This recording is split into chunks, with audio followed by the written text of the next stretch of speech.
The protocol carrying most oilfield data in 2026 was designed in 1979, before the internet, before Ethernet was common, before most engineers using it were born. Here is how Modbus works and why it refuses to die. Modbus is a conversation with one rule. A master asks, a device answers. Nobody speaks unless spoken to. Every device holds its data in numbered registers, little 16-bit boxes. Tank level in register 1, line pressure in register 2, pump status in a coil bit. A request is tiny. Device 5, give me registers 1 through 10. The reply is just the numbers. That is the whole protocol. No login, no handshake, no ceremony. Classic Modbus RTU runs on a serial pair.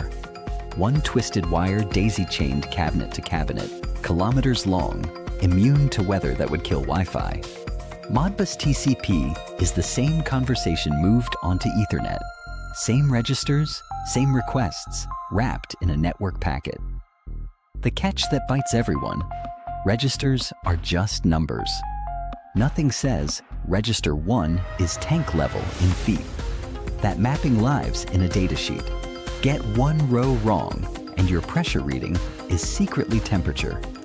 Second classic gotcha, a 32-bit value split across two registers, and vendors disagree about which half comes first. If a reading looks like nonsense, swap the word order. You will fix it more than once in your career.